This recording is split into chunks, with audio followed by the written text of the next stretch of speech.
Halo, Assalamualaikum warahmatullahi wabarakatuh. Jumpa lagi dengan saya Freddy Sudaryanto. Seperti biasa di kasus Jalan Cagak Subang subuh ini, inna lillahi wa inna ilaihi rojiun. Telah berpulang ke rahmat Allah Bapak Purnawirawan Pak Edi Soekarno. Kemarin sekitar pukul 5 lewat atau setengah 6. Semoga almarhum diterima di sisi Allah Subhanahu wa taala, diterima iman Islamnya. Amin ya rabbal alamin. Saya baru meng-up di pagi ini, di subuh ini, karena memang saya juga mendapatkan informasi kemarin di sekitar jam 6:30 saya mendapat informasi dari seseorang yang seseorang itu memberikan informasi kepada saya, dan saya kaget waktu itu mendengarnya. Apakah benar? Coba hubungi Bang Yahya. Akhirnya saya telepon Bang Yahya dan disampaikan benar. Saya bilang, Bang Yahya dapat informasi dari mana? Dapat info langsung dari istrinya, dari istri Pak Edi katanya. Saya minta izin sama Bang Yahya waktu itu. Bang Yahya, gimana saya boleh up ini masalah ini? Kata Bang Yahya, nanti dulu Bang, katanya nunggu informasi dari istrinya dulu. Ya udah, saya tidak meng-up dulu di malam itu, kemarin itu, menunggu informasi komando dari Mas Yahya. Malam Mas Yahya baru memberikan informasi. Jadi baru kali ini saya bisa meng-up.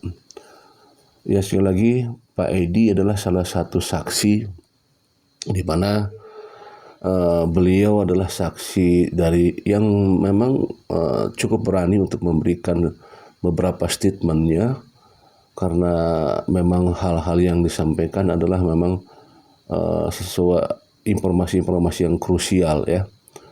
Dan kalau kita ketahui bahwa di media bahwa ada yang paling cukup informasi cukup penting, yaitu masalah CCTV ayam jago, di mana di sana disampaikan bahwa di CCTV itu beliau sempat menyebutkan bahwa melihat dua penampakan memakai sepeda motor, dan itu juga dilakukannya karena memang atas inisiatif sendiri kan, gitu sampaikannya. Nah, ada beberapa banyak statement lagi. Saya mengingat pada saat itu pertama kali saya mengenal Pak Edi itu, almarhum Pak Edi ini adalah pada saat saya diberikan informasi atau katakanlah diberikan tugas untuk mendatangi Pak Edi. Sehubungan Pak Edi katanya ada informasi mau di BAP.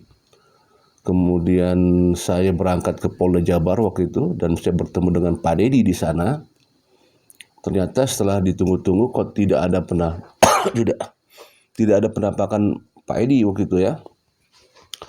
Akhirnya saya mengambil keputusan dengan Pak Edi, ayah kayak ini nggak ada informasinya, tidak. Nah, sampai saya tunggu-tunggu informasi, saya telepon yang bersangkutan, saya WA, Pak, saya sudah ada di Polda Jabar gini. Akhirnya Pak Edi memberikan informasi balik bahwa bukan di Polda Jabar tapi di Polsek Jalan Cagak.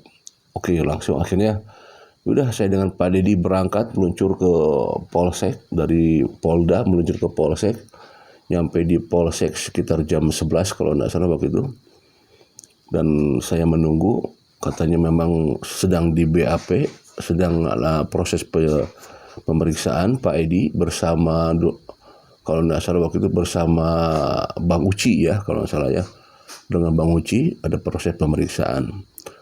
Akhirnya saya di WA, oke, sudah keluar, baru keluar sekitar jam 1 kalau tidak salah ya, jam 1, dan akhirnya saya berangkat bersama Pak Edi dan Pak Dedi bertiga menuju rumahnya Pak Edi, yaitu di daerah Sagala Herang, dekat dengan dekat dengan Polsek ya, dekat dengan Polsek. Nah, di sanalah saya ke rumahnya dan saya banyak bicara di sana mengenai hal-hal yang berkaitan dengan masalah kasus Subang.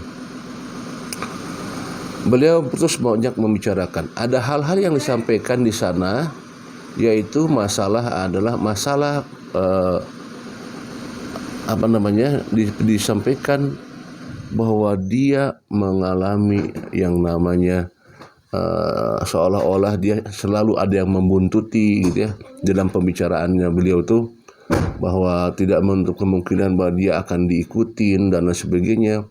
Dan sempat disampaikan oleh beliau bahwa Bang Freddy, kan kalau tidak menutup kemungkinan kalau saya nanti ada yang mengikutin, tiba-tiba ini saya nggak bohong, ini yang disampaikan beliau ya, nggak bohong. Tiba-tiba di jalan saya misalkan ada yang nabrak atau apa, itu disampaikan itu kepada saya, dan itu nggak bohong, dan beliau menyampaikan demikian ya. Jadi itu disampaikan itu beberapa kali. Terakhir itu saya mendapatkan informasi itu berapa minggu ke belakang, beliau menelpon saya, dan itu pun disampaikan hal demikian, bahwa Bang Freddy, tolong di-up lagi masalah CCTV ini katanya, tolong di-up lagi katanya. Tapi saya tidak sempat untuk meng-up-nya ya. Beliau minta itu telepon sama saya panjang lebar dan minta supaya di-up, tapi saya tidak sempat meng-up-nya. Nah, kembali lagi waktu di rumahnya itu saya diberikan informasi bahwa ada yang meneror, malam-malam itu ada yang di depan rumah, ada yang memberikan suara-suara apa gitu, dan ada di depan rumahnya ada yang standby mobil hitam terus, dan itu selalu standby katanya gitu ya. Jadi beliau banyak sekali informasi yang disampaikan adalah kekhawatiran beliau, bahwa memang beliau ini ada yang mengawasi terus gitu loh. Ada semacam motor-motor yang ada di depan menggerung-gerungkan motor di depan rumahnya dan lain-lain lah. Jadi intinya ke semuanya bahwa memang almarhum Pak Edi ini dia banyak memberikan informasi bahwa ada kekhawatiran, tetapi beliau menyerahkan semuanya kepada Allah Subhanahu wa taala. Selalu beliau menyampaikan demikian. Saya sudah pasrah Bang Freddy katanya. Saya sudah serahkan kepada Allah Subhanahu wa taala. Nah, itu disampaikan oleh Bapak Edi dan dan itu disampaikan terus di sela-sela pembicaraan di rumahnya dan juga pada saat di via telepon.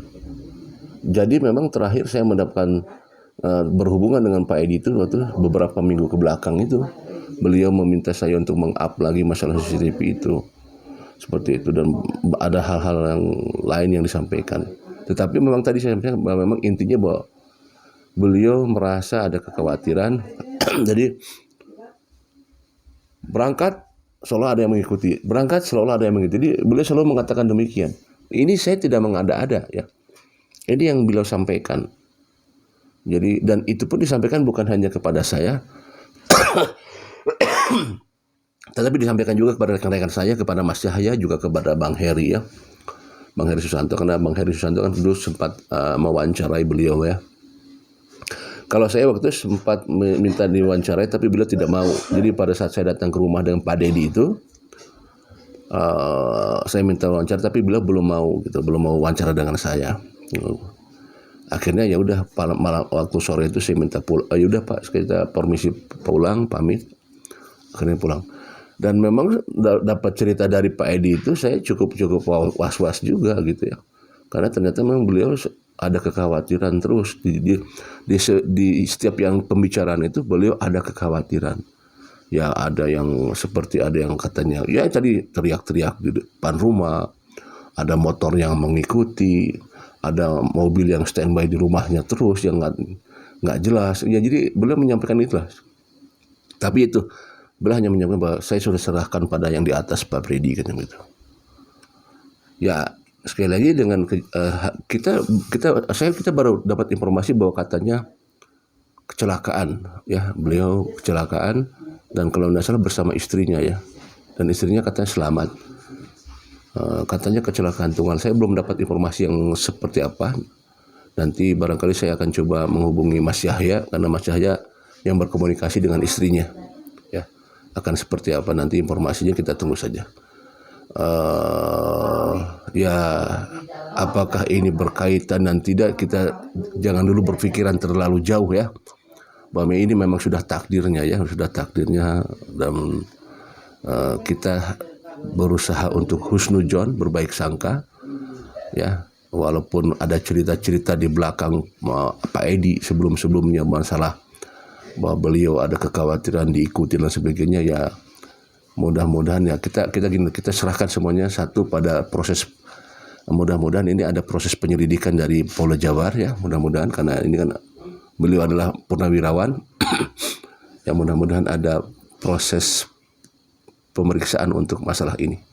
Yang minimal satu adalah CCTV yang mungkin saja ini harus segera diantisipasi. CCTV baik sebelum perjalanan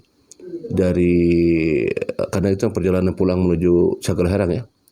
Jadi dari sebelumnya menuju ke rumah, sampai ke rumah, CCTV inilah yang harus segera diantisipasi dan segera dilaksanakan ini. CCTV ini jangan sampai ada, karena CCTV adalah masalah yang sangat urgent dan krusial. Jadi memang kalau sebaiknya sih CCTV ini segera untuk dilacak sebelum berangkat dan setelah sampai berangkat menuju itu. Jalur-jalurnya ini yang harus diambil CCTV ini. Dan tentunya nanti minta keterangan juga dari ibu atau istrinya ya, seperti apa kronologisnya. Demikian materi subuh ini. Semoga almarhum Bapak Edi diterima di sisi Allah Subhanahu wa taala dan husnul khotimah.